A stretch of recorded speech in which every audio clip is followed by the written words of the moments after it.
The third year with Victoria. After another one of their usual nights together, he found himself replaying her casual words. What are the Rhodeses afraid of? It's not like I'm going to marry him. I don't like drama, and he's clean and does what he's told. When she stepped out of the shower, he called out to her. I'm turning 26 next month. My parents are pressuring me to come home, meet someone, and get married. I agreed. Victoria just nodded, lighting a cigarette. Good for you. When the time comes, tell me your fiancé's name. I'll vet her for you. She wrapped her arms around his waist, but her voice was cold. You were with me after all. I can't let someone walk all over you. It was already his third year with Victoria Rhodes. No one would have guessed he would be the man who lasted the longest with her. And no one would have guessed that the heir to the Rhodes Corporation, known to the world as a stern, serious, and self-disciplined woman, would be so indulgent in private. Her needs had always been significant. Even after 3 years together, he still hadn't completely gotten used to it. As if sensing his mind was wandering, Victoria dug her fingers into his waist, pulling him tighter against her. What are you thinking about? He lifted his eyes and met her bottomless, dark gaze. It's too much, he murmured. His brow furrowed as a haze of moisture clouded his eyes. Victoria seemed to let out a soft laugh. So sensitive. She tilted her head up to kiss him. He returned her kiss, then moved down to her chin and her delicate collarbone. She let out a muffled groan, her long fingers practically squeezing his waist in two. A woman in her late 20s, yet despite her demanding job, she kept her body in perfect shape. He'd enjoyed himself these past few years. It wasn't a loss. Tracing the firm lines of her narrow waist, he closed his eyes and let himself sink into the moment. An hour later, it was over, leaving them both breathless. Victoria kissed his unfocused eyes as he lay limply on the bed, then got up and went to the bathroom. The sound of running water slowly pulled his thoughts back to reality. 3 years together. It wasn't like he hadn't had his share of unrealistic dreams. But he was also keenly aware that there was no future for them. Still, hearing her confirm it was a different kind of feeling, one that was hard to put into words. She was always a woman of few words, her speech rarely carrying much emotion. Only that one night, when she was drunk, did she let a few true feelings slip out. Every word she'd said reeked of indifference.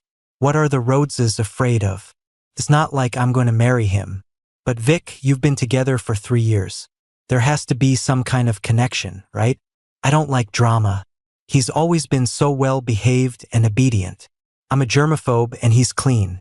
That's all. The memory of it made him laugh softly. It was true.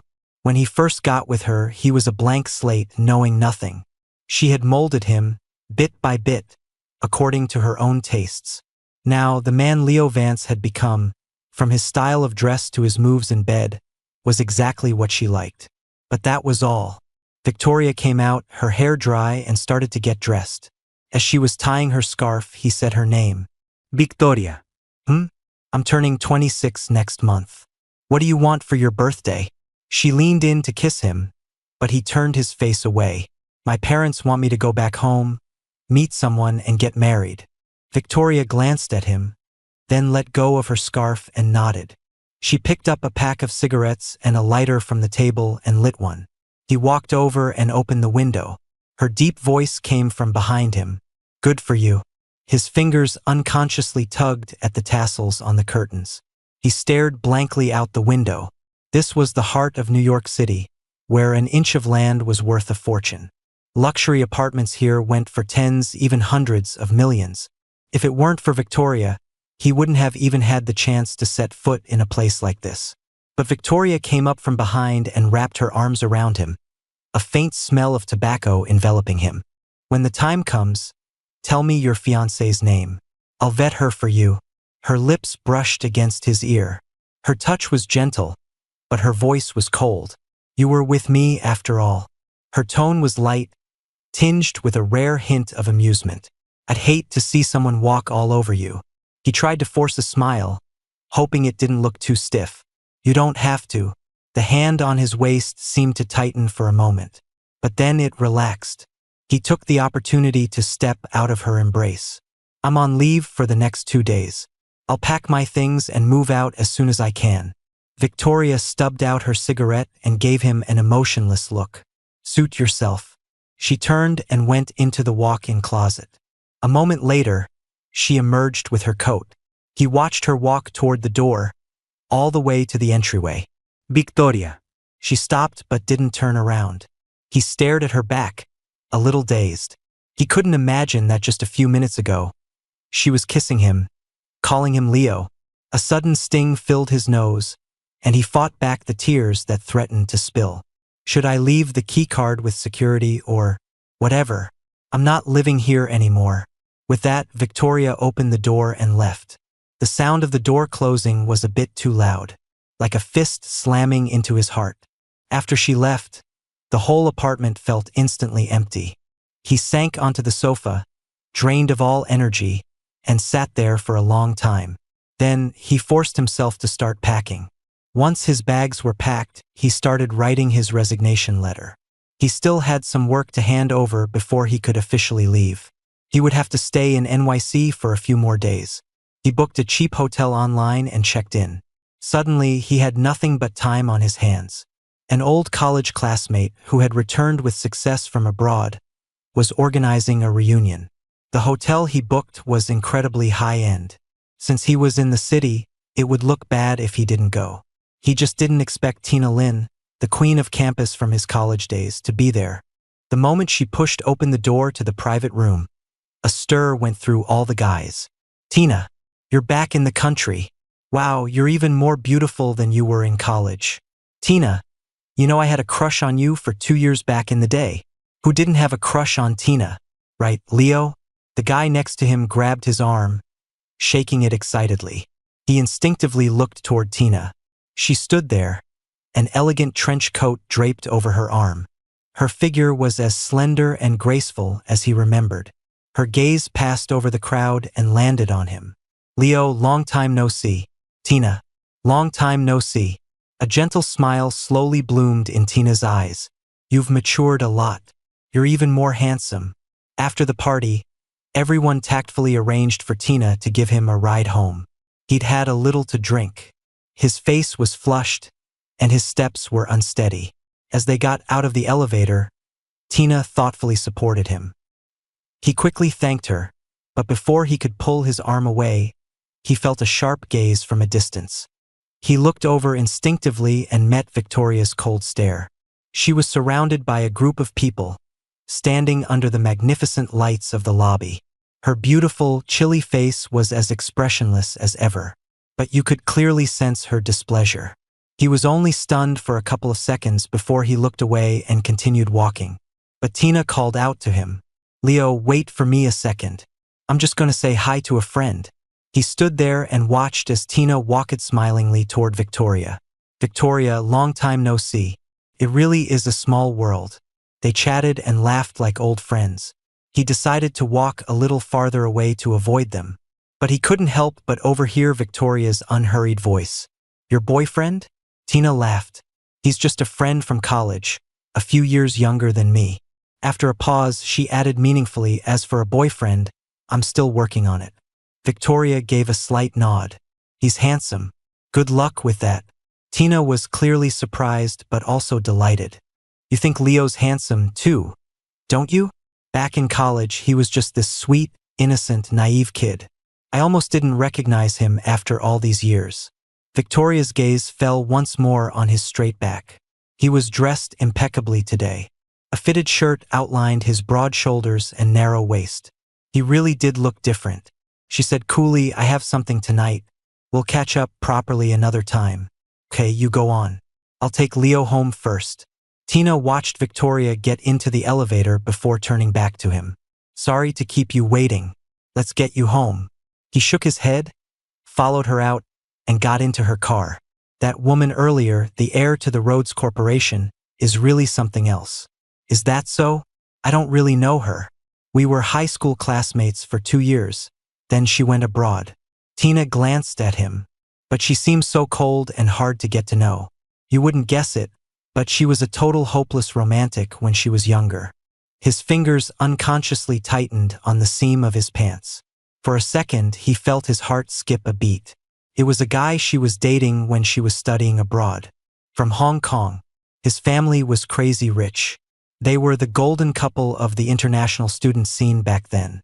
As she said this, Tina glanced at him again. At first glance, you kind of look like him. His chest suddenly constricted. A dense, aching sourness filled him completely. After a while, he finally found his voice. What happened then? Later, I think the guy didn't want to move to New York to build his career. He wanted her to go to Hong Kong. Tina shook her head with a smile. She's the only daughter of the Rhodes family. How could she possibly leave behind such a huge family enterprise to follow a man to Hong Kong? So they fought over it. They were both young and proud. Neither would back down, and they broke up for good. That's a shame. It is. They said she almost died for that guy back then. He slowly lowered his eyes, secretly unclenching his fist. His palm was slick with sweat. The reason the powerful can navigate love and relationships with such ease is because they've seen it all. They've had people go through fire and water for them. They've also been crazy for someone else before. So for those who come later, no matter how passionate their love, in their eyes it's nothing special. Suit yourself, a good for you. In their hearts, you won't stir even the slightest ripple. Leo, when you get back, remember to accept my friend request on WhatsApp. Tina helped him open the car door. He thanked her and got out. She glanced at the hotel and frowned. Do you want to switch hotels? It's a bit sketchy and not very safe for you to be staying here alone. It's fine. I'm only here for a couple of days. Well, call me anytime if you need anything. As she spoke, Tina reached out and ruffled his hair, just like she used to in college. Don't be a stranger, you hear? He instinctively took a step back, avoiding her touch. A flicker of disappointment crossed Tina's eyes, but she quickly recovered. It's late. You should go inside. He waved at her and walked into the hotel. In the dim elevator, he leaned against the wall, feeling dizzy and weak in the knees. He wasn't really that drunk. It was just the heavy weight in his heart, like a stone. The feeling was driving him crazy. When he got off the elevator, he took out his key card and swiped it. The moment he pushed the door open, a warm, large hand gripped his wrist tightly. He was pulled into a soft, fragrant embrace. His instincts kicked in, and he struggled frantically, letting out a low shout. Leo, it's me. The familiar voice made him snap his eyes open. Only then did he see the woman in front of him. It was Victoria. What? How are you in my room? Victoria pinned him against the door, looking up at him with a condescending, scrutinizing gaze. She let go of his wrist only to grab his chin. Moving on seamlessly, are we, Leo? I'm impressed. We already broke up. A sudden flash of anger crossed Victoria's face. She gripped his chin and slammed him against the back of the door. Her kiss was frenzied, and her deep eyes were filled with rage. Fear surged through him. He pushed desperately, but he couldn't move her. But Victoria knew his body like the back of her hand. She easily aroused him until he was weak all over. A wave of heat washed over him, like molten lava. Angry and humiliated, he kicked out at her. But she caught his calf with her warm, strong hand. Her long fingers slipped under the hem of his shirt, roaming over his firm stomach. Finally, she bit down on his shoulder through the thin fabric of his shirt. He let out a muffled grunt of pain, his eyes instantly turning red. Only then did Victoria mercifully let him go. Leo, go tell Tina. Tell her what? He glared at her, his eyes red. Victoria's lips curled into a smirk. Tell her that her sweet, innocent college friend fell apart after I just kissed him a little. Leo, do you think a woman as proud as her would still chase after you? He didn't panic. He didn't lose his composure. Once his emotions settled, he looked at Victoria. Ms. Rhodes, are you going to leave now? Or should I wait for the police to escort you out? The color in Victoria's eyes slowly darkened. Leo, you know my temper. Of course, he knew, which was why every decision he made wasn't out of spite, nor was it a tactical retreat. He had truly thought it through. He wanted to make a clean break with her. 3 years together had almost completely devoured his sanity. He didn't dare to imagine what it would be like after 4, 5, or 7 years. How excruciatingly painful, how impossible it would be to pull himself away. Better to rip the Band-Aid off now. Ms. Rhodes, we got along well these past 3 years. You were very good to me. Being with you, I learned a lot. You saved me a lot of trouble. I never had to struggle or feel slighted. I'm grateful for that. So now that we're separating, I don't want to make things ugly. If you leave now, I'll pretend this never happened. Move. Victoria suddenly cut him off. Her voice was detached, but the pitch was slightly higher than her usual tone. He took a deep breath and stepped aside. Victoria didn't look at him again, nor did she say another word. She pulled open the door and walked out.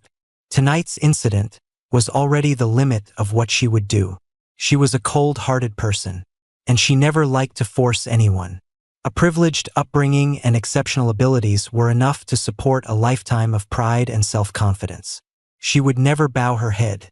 Not even that rich kid from Hong Kong could make her back down, let alone him. He looked at the closed door and laughed mockingly at himself. His chest still ached dully. Thinking about the way she had kissed him just now, he still couldn't help but feel a pang of sadness. Maybe she did have a tiny bit of affection for him. Maybe she really was a little reluctant to let him go. But he couldn't give himself a way out. The day he finished his work handover and officially resigned, he actually saw Victoria from a distance at the office. But she didn't see him. He stood there, holding a cardboard box, and waited for her to step into her private elevator. "Leo, will you come back?" A colleague he was close with asked him, reluctant to see him go. "Of course. I'll come back to visit you guys when I have the chance. Everything was going so well. Why did you suddenly decide to resign and go back home to get married? We were the best work buddies. Without you, work is going to be so boring. When you get married, you have to send me an invitation. I won't forget. Well, I'm off." He had worked here for 3 years. The work environment was great, and he got along well with his colleagues. Now that it was time to leave, he really was a little reluctant. He took one last look at his desk. He walked into the elevator holding the box. Downstairs, he walked to the curb to wait for his Uber. He didn't know that on the 36th floor, Victoria was standing in front of the floor-to-ceiling window that took up an entire wall. The cigarette between her fingers had a long ash that she hadn't flicked off. Ava was sitting on the sofa, watching her friends back with great interest. "Why do you look like you just got dumped? You can't let him go, can you?" Ava found this quite amusing. He had seen Victoria's little boyfriend many times, a particularly obedient and well-behaved kid. He had a soft personality, too. He really didn't expect him to be so resolute all of a sudden. It was a clean break, not a trace of hesitation. Victoria slowly pulled her gaze back and flicked the ash from her cigarette. Then she gave Ava a cold look. "You have nothing better to do?" Ava stood up, grabbed her blazer and raised an eyebrow. "Want me to grab a drink with you, girl?" Victoria didn't answer, but she stubbed out her cigarette, grabbed her coat, and followed her friend out of the office. She was a workaholic. 99% of her energy was devoted to work. So, she really couldn't figure it out. Where did things go wrong with Leo? They spent almost every night together. She had brought him back a lot of gifts from her last business trip. The last holiday, they spent it together. She gave him flowers and a designer watch. She had spent the day thinking back on the details of their recent interactions. She couldn't find any oversights, nor could she recall him ever being unhappy. For 3 years, he had been so easy to handle, and she had long since gotten used to having him by her side. When he first came to the company as an intern, she was the one who had spotted him and kept him in the secretarial office. It turned out her judgment was correct. Leo was like a gentle, well-behaved little animal. He was handsome with a soft personality. Being with him was relaxing, comfortable. Women have always been generous with the men they like. The apartment they lived in together was already in his name. She had originally planned to give him the deed and the keys to a new car on their 3rd anniversary. He had just gotten his license and was still a nervous driver. But now, he suddenly said he was going home to meet someone and get married. Then he submitted his resignation. At first, she just thought he was throwing a tantrum for some reason. She had even teased him about it.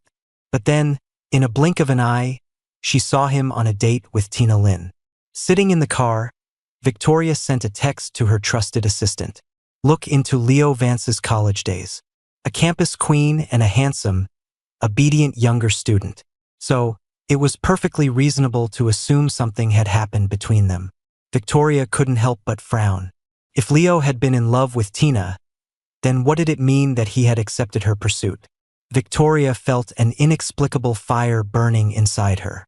But she couldn't pinpoint the source. That night, she had a few too many drinks. At 1 a.m., her driver took her home. Victoria leaned back in the spacious rear seat, closing her eyes tiredly.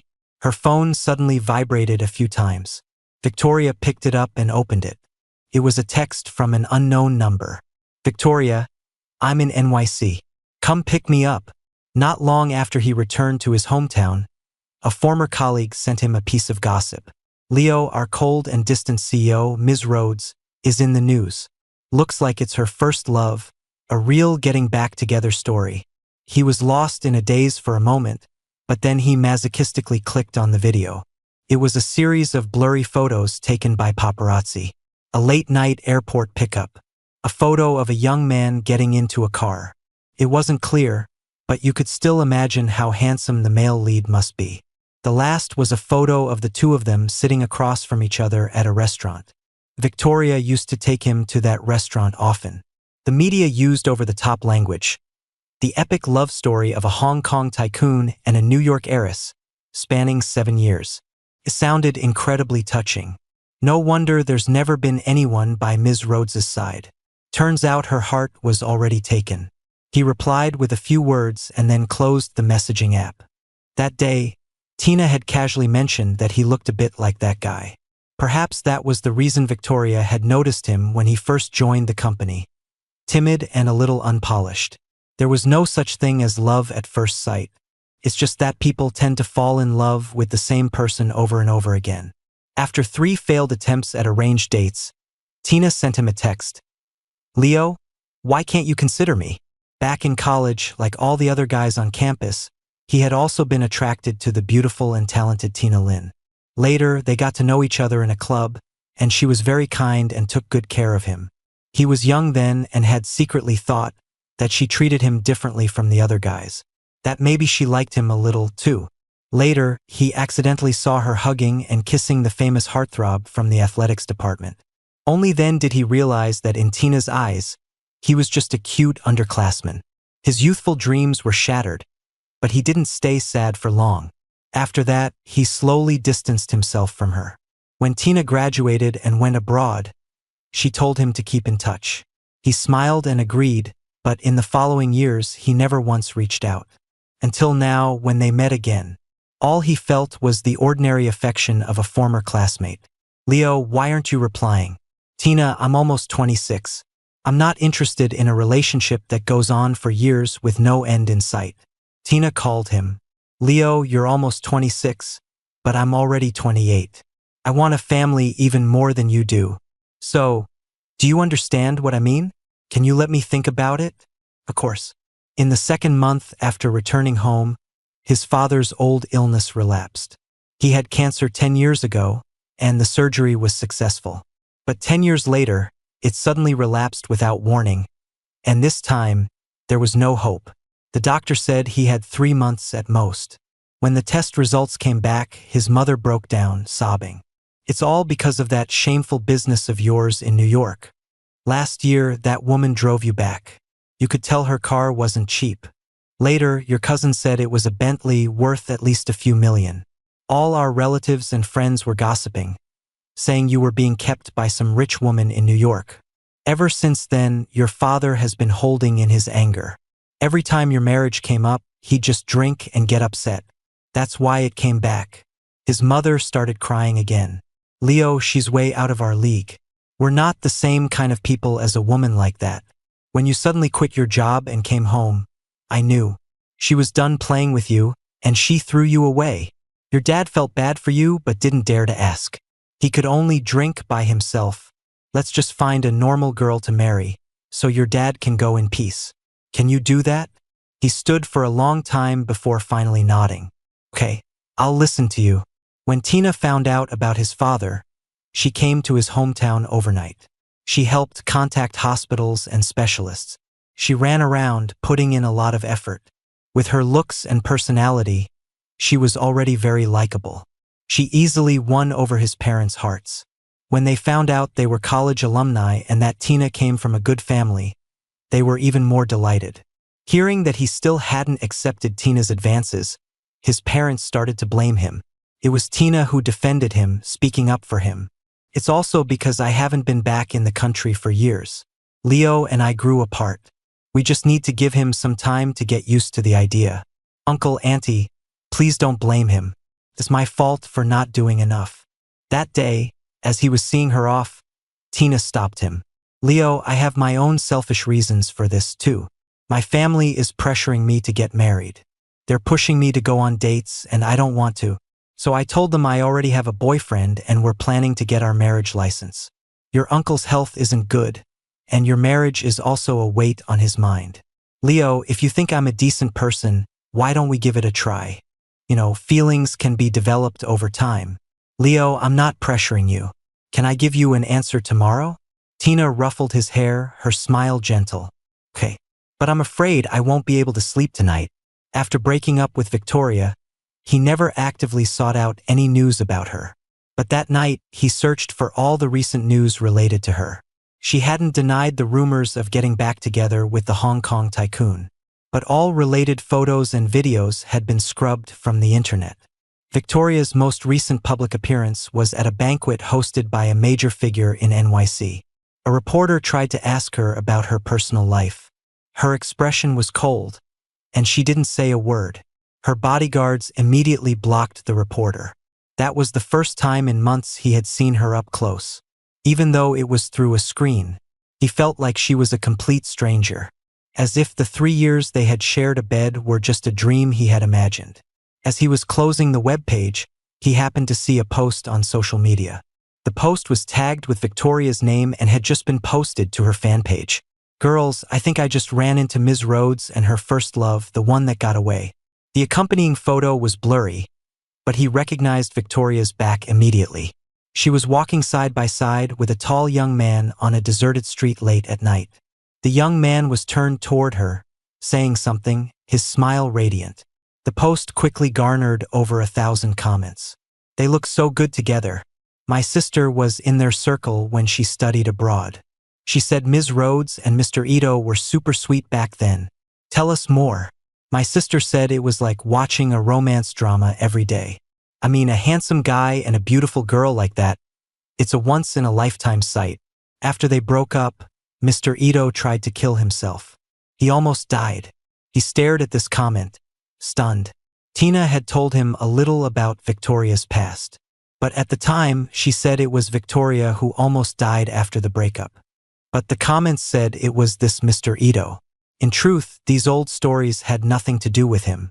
He just couldn't imagine what Victoria's romance drama love life would have been like. In any case, it couldn't have been as ordinary as their 3 years together.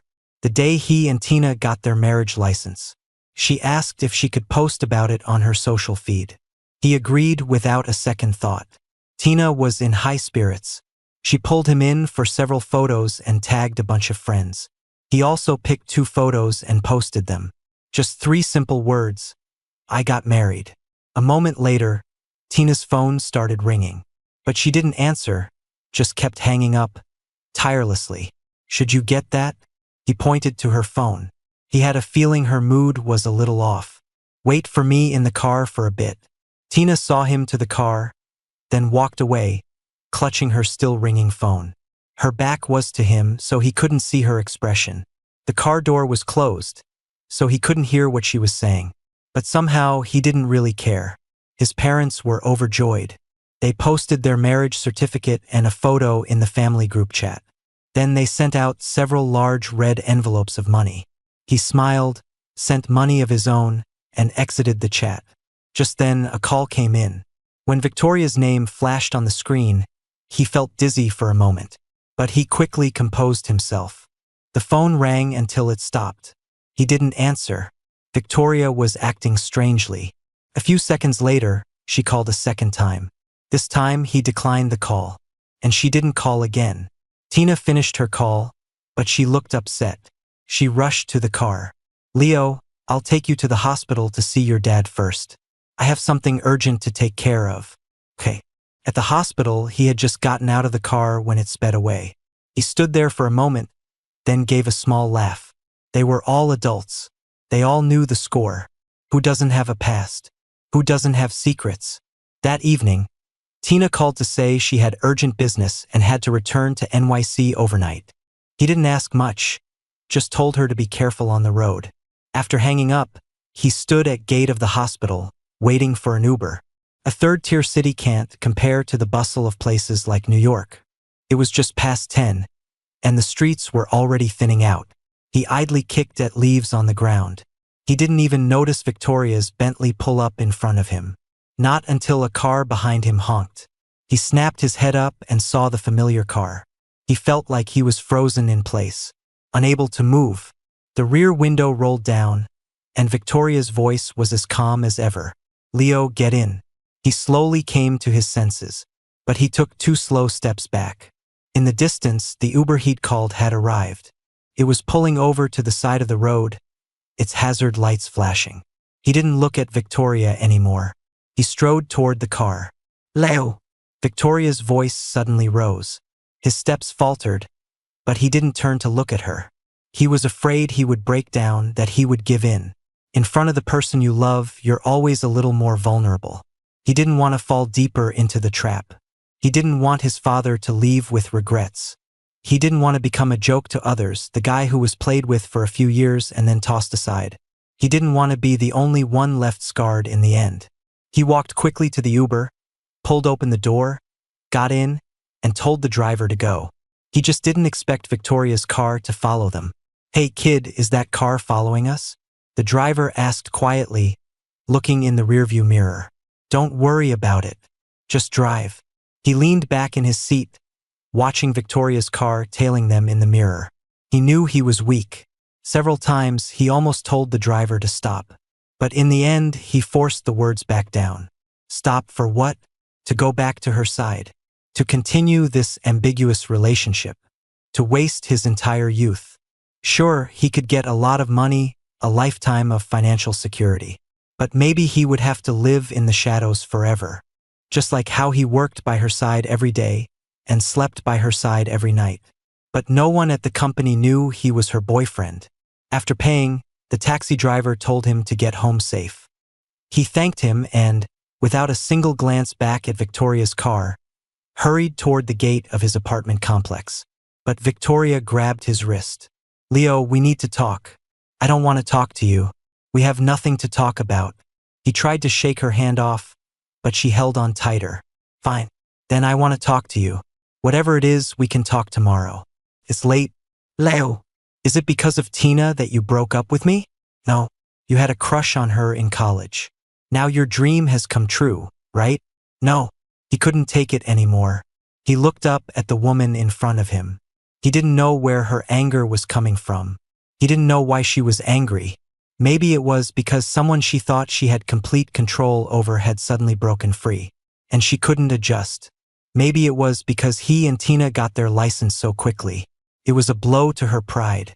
Other than that, he couldn't explain her reaction. No? Victoria seemed to laugh at herself. Leo, don't lie to me. Whether I'm lying or not, does it have anything to do with you? Of course it does. Leo, you know I hate it when people lie to me or use me. Victoria was always emotionally stable. In the 3 years they were together, he had never seen her lose her composure for a second. But right now, her emotions were clearly volatile. I didn't lie to you and I didn't use you. If you don't believe me, go ahead and investigate. I had no contact with Tina for all those years. The first time I saw her again was at the class reunion, a few days after we broke up. The same night I ran into you. Ms. Rhodes, it's not illegal for me to date or get married after a breakup. Is it? Victoria looked at the man in front of her. A few months apart and he had lost weight. He looked a bit worn out. He used to always have a gentle smile, one that could melt anything. that made people like him. Now he just seemed listless. He was right.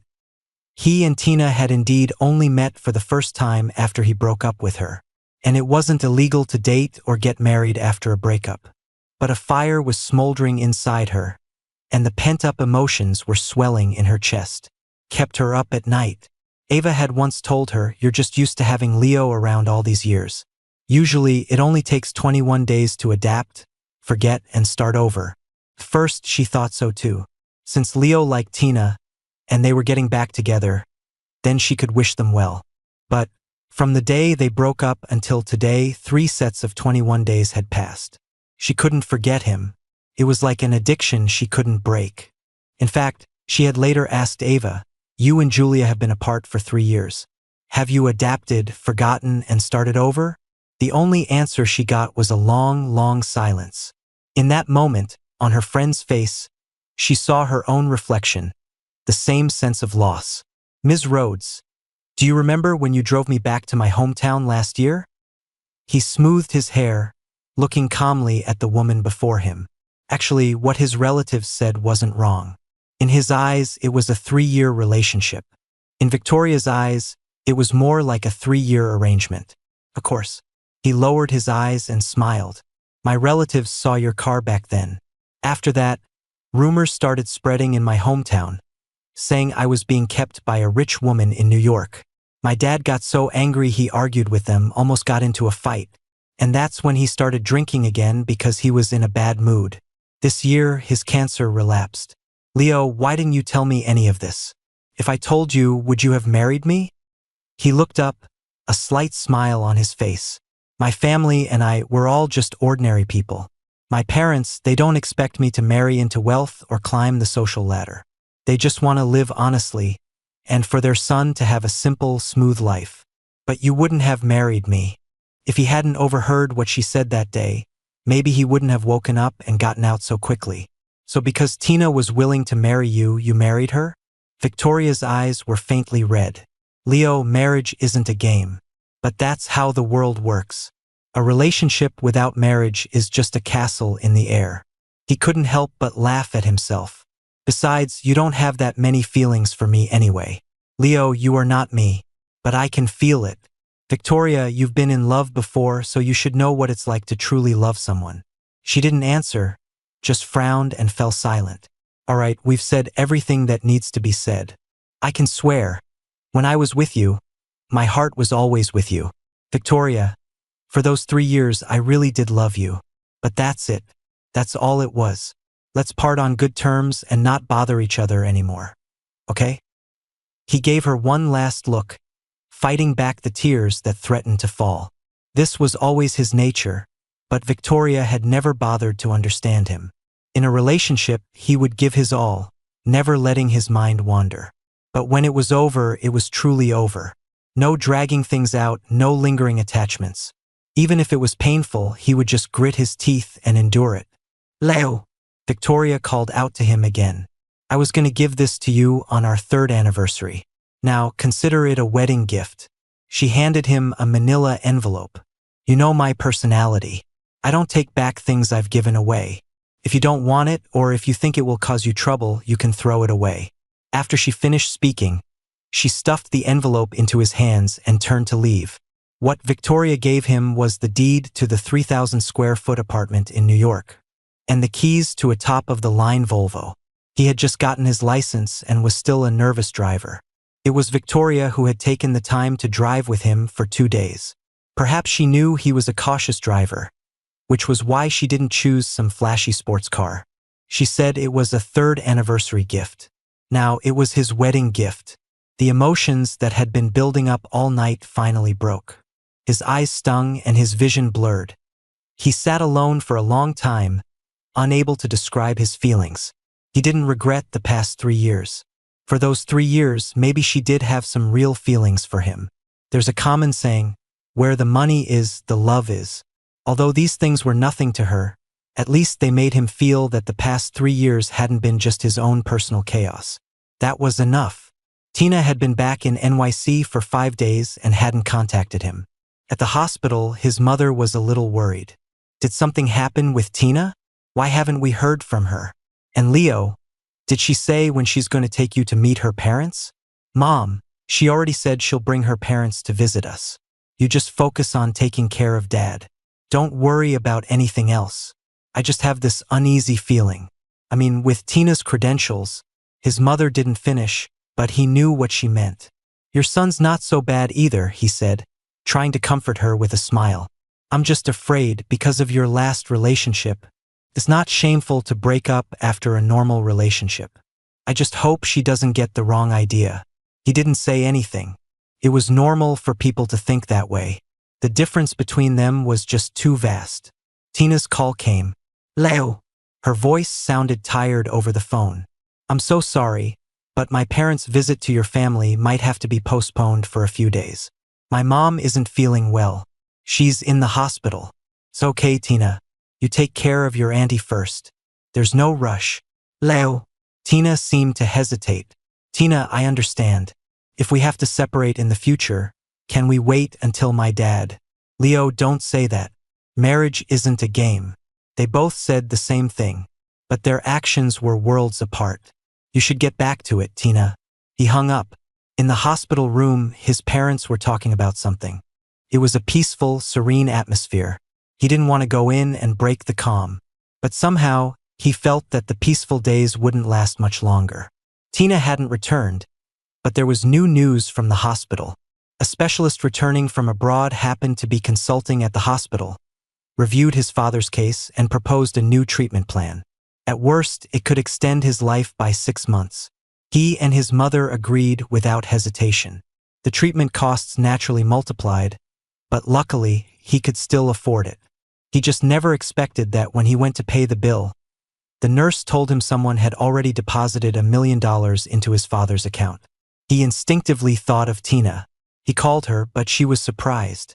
Leo, before I left for New York, I prepaid some of the treatment fees, but I only put in $100,000. Maybe the hospital made a mistake. After the call, he went back and asked the nurse. She said there was no mistake. The person had confirmed the payment was for his father. He couldn't help but think of Victoria. The sudden appearance of a foreign expert was probably not just luck. It was Victoria who had arranged it. He thought for a long time, then returned the $1 million to her. Ms. Rhodes, the money you gave me before, plus my own savings, is enough to cover the medical bills. But thank you anyway. Victoria received Leo's message while at a rather dull party. Tina was there too. The two, who used to be on good terms, were now like strangers. Those in the know naturally wouldn't stir up trouble, especially since Victoria had been looking grim all night. But Tina suddenly approached her. Victoria, you're the one who helped pay for Leo's father's medical bills, right?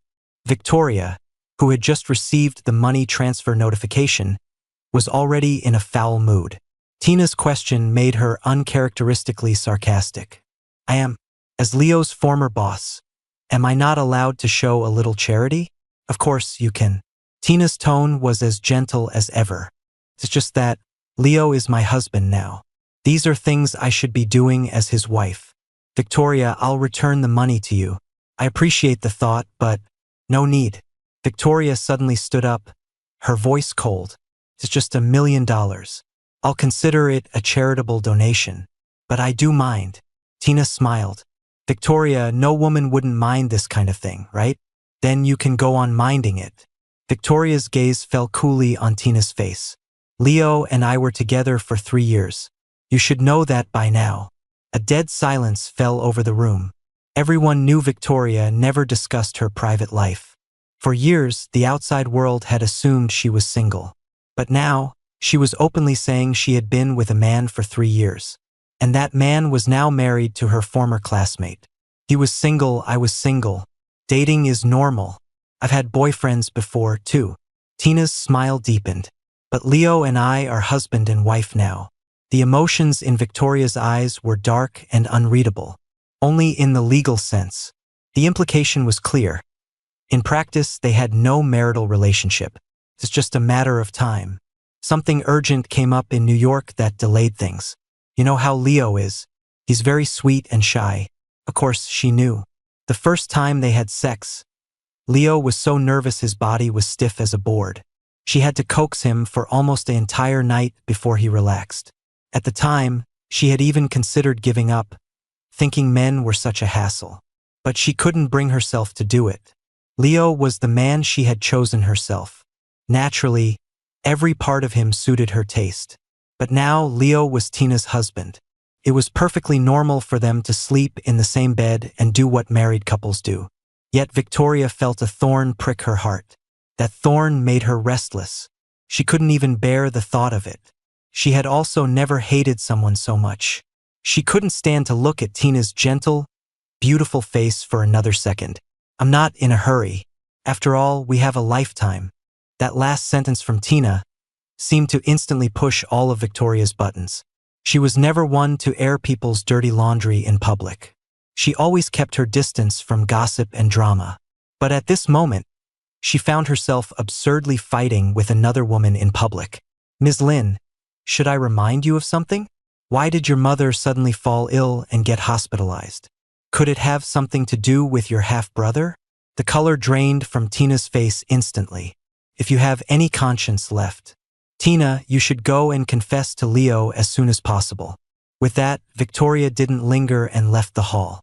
Victoria didn't transfer the $1 million back to him. She didn't reply to his messages either.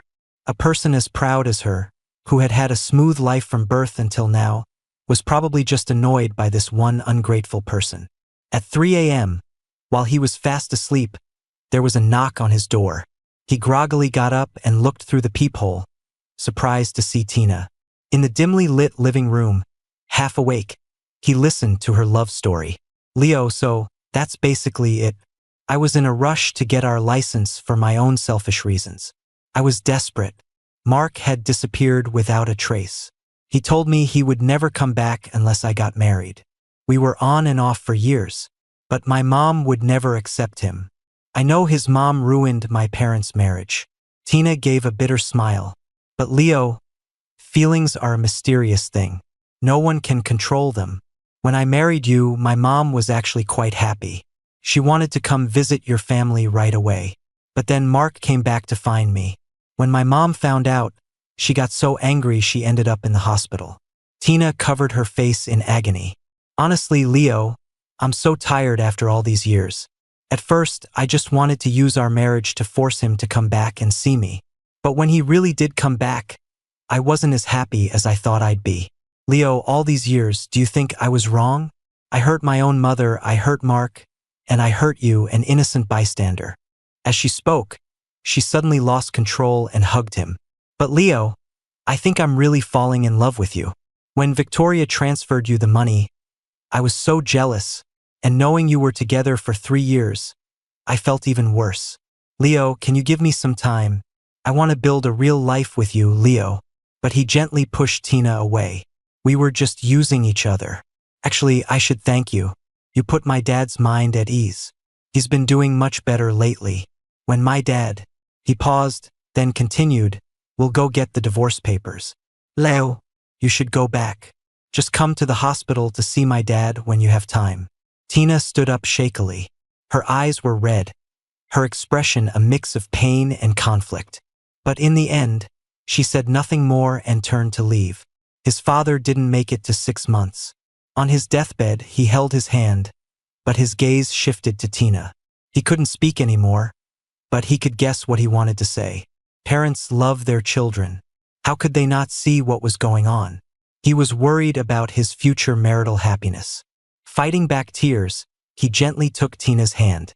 Dad, don't worry about me. Tina and I will have a very, very good life. Dad, don't worry. I will definitely be good to Leo. He finally closed his eyes, but he knew his father still carried worries for him. After the funeral, he and Tina peacefully separated. Coming out of the city hall, her mood was very low. Leo, Mark and I are completely over. If there's a chance, can I pursue you again? He shook his head. Like you said, feelings are a mysterious thing. You can't force them. Don't say anymore. Let's just end it here. He smiled at her. My ride is almost here. Goodbye, Tina. Leo. Tina suddenly stepped forward and hugged him tightly. She only hugged him for a moment, but it was very tight. When they separated, She gently placed a kiss on his forehead. Before he could react, a harsh horn blared. He instinctively turned around and saw the familiar silver-gray Bentley. Victoria sat in the back, her face grim, her lips pressed into a tight line.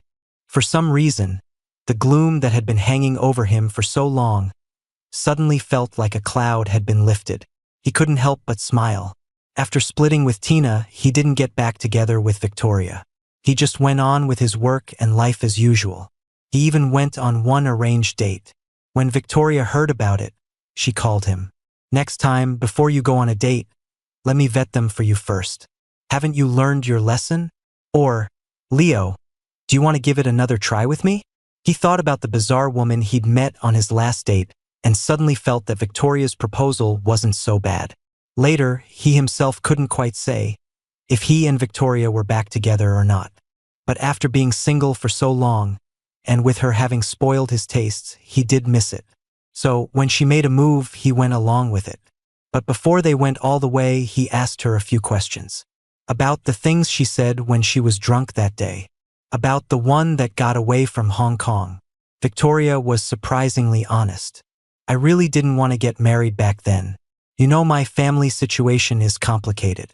My mom was miserable her whole life, trapped in a marriage she couldn't escape. I was originally against marriage. As for saying you were obedient and clean," Victoria stroked his face and sighed softly. "If we're going to talk about this, can you get off of me first? In this position, I can't have a calm conversation with you." He could clearly feel the changes in his own body. If this continued, he might lose control at any moment.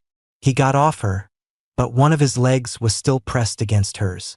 His hand didn't move from her waist. It had been almost a year. He really missed it. He'd just chalk it up to satisfying a physical need, regulating his hormones. After all, even if he started dating again, he wouldn't find someone as beautiful and with as good a body as Victoria. "Leo, when you came to the company as an intern, I personally chose you. You were the one I picked out at first sight. Everything about you I naturally liked. So all of that was true. Then what about Mr. Ito?" He caressed the lines of her muscles, unable to resist, and tried to move his hand lower. But Victoria caught his wandering hand. "When I was studying abroad, I did date him. It was adolescence, everyone has crushes.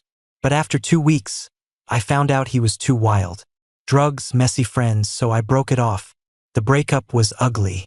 He tried to kill himself twice, and the second time he almost died. I did feel a little guilty. Last year he came to New York, hoping to set up a partnership between his wife's company and mine. So we met a few times and we only talked about business. Any other questions? So that's how it was. A romance that looked like a movie to outsiders. The truth was rather ridiculous." He shook his head. It seemed he had no more questions. "Then let me ask you." Victoria suddenly turned on her side, looking down at him. "You and Tina, nothing happened. Just that one kiss on the forehead you saw. I'll believe you for now. Such a prude." "I'm a prude?" Victoria seemed to let out a soft laugh. "Leo, you seem to have forgotten how I used to handle you.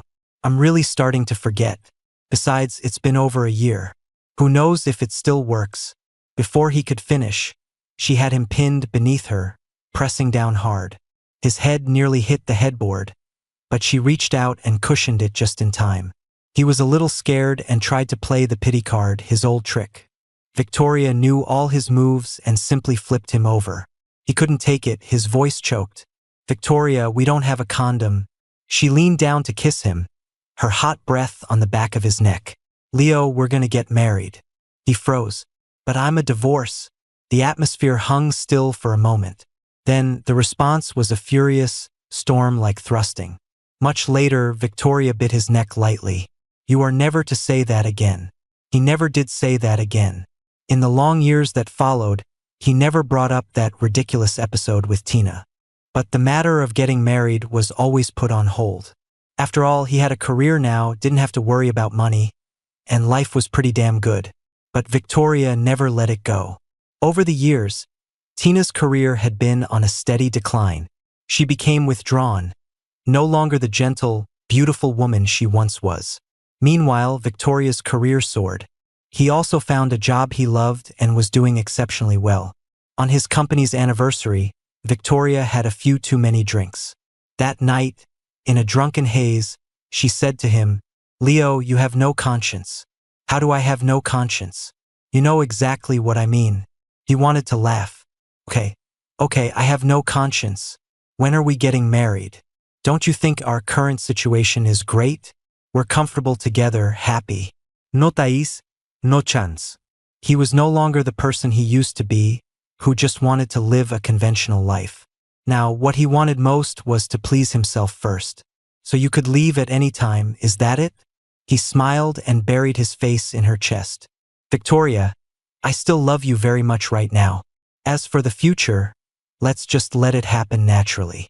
She was silent for a long while, then held him and kissed him.